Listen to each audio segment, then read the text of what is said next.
All right, let's move on and talk about another offensive explosion. And it came from the Lions. A 52-burger on Ben Johnson's head. Who saw that coming after what the Lions did against Green Bay last week? You saw 52 points coming?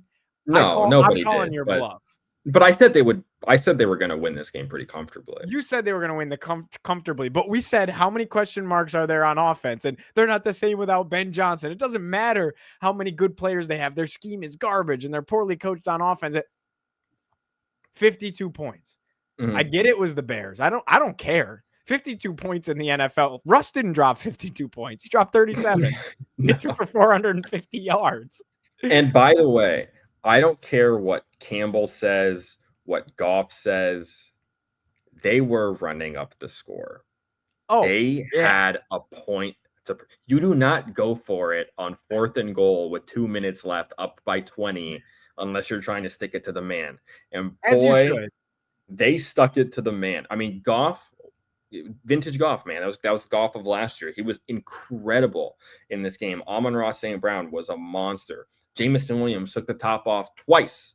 Laporta wasn't even that involved, but then you got like Gibbs and Monty doing their thing, man. Really, what proved to me, it wasn't just the fact that they went for that 4th down late in the game to make it a 50-burger. The thing that proved to me that the Lions were out for Ben Johnson's head is when Kirby Joseph picked off Caleb Williams, and I'll talk about him in a second. When Kirby picked off Caleb, and their celebration was running the defense ran the fake stumble touchdown that the Lions ran against the Bears last year as like, hey, Ben Johnson, that's the team you chose. We're still here doing our thing. I loved it, man. I'm 2 for 2 on my Bears hate watches this year. That's like catharsis every week, every time I flip to Fox. So 2 things, okay? Two things that aren't Lions related here. One, I guess the Packers are just the 85 Bears. Like they're insane. And 2, there's a CVS receipt of reasons why the Bears stink right now.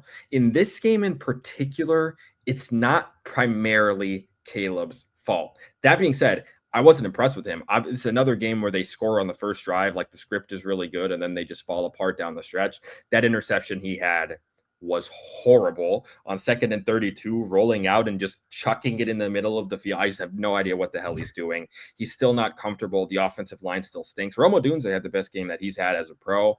They have the worst running game in the NFL, probably. But like numbers wise, Caleb wasn't bad. He got away with another ball that should have been picked. He threw it into quadruple coverage, but the C's parted at the right time for Odunze to catch it. It's about to get ugly for Chicago in ways I didn't expect it to, because there's not great. Dude, what's a worse way to start the year than 0-2, both losses in the division, and in the first one you blew a double-digit 4th quarter lead at home, and in the second one you lost by 30.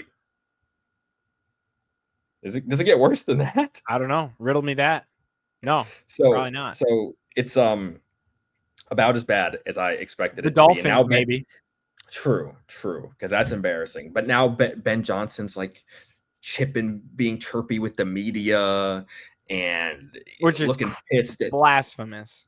Looking pissed at Caleb at every turn. I'm telling you, it's a matter of time before Tyson Bagent is the starting quarterback in Chicago. Wow. Yeah, Caleb's not the guy that Ben Johnson signed up for, and they are beefing. They are. They are not on the same page. Look at the.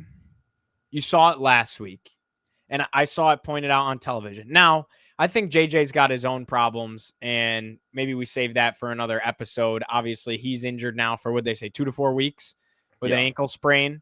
I know you have. I know you have your thoughts about that. Look at the stark contrast, though, in that player-coach relationship. Yeah. And how Kevin O'Connell just smiles like, hey, you're good. Like, breathe. It's football. And it's versus how Ben Johnson and Caleb Williams interact with one another. It's oil and water. It's so different. Yeah, it's ugly, dude. I'm telling you, it's ugly. They did not extend Tyson Bagent because he's a great backup quarterback. He is. They extended him because Ben Johnson liked him more. And I think before daylight savings, genuinely, that Tyson Wow. Bagent will start at some point. They are. You can't look at what Caleb Williams is doing right now and play the patience card. I know people on Twitter are like, "Oh, we don't let quarterbacks develop anymore." Well, at least when you try and let quarterbacks develop, they, show development. Caleb isn't.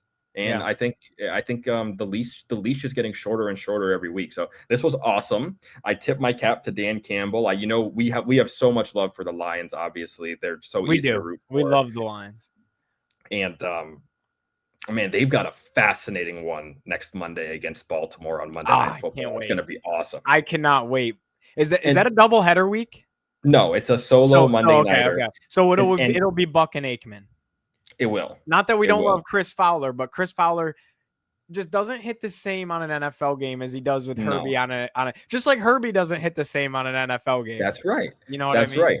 And for what it's worth, Gio, Chicago also plays in a national window next week. 4:30 Fox game, KB and Brady at home against Dallas. That's a fascinating game too.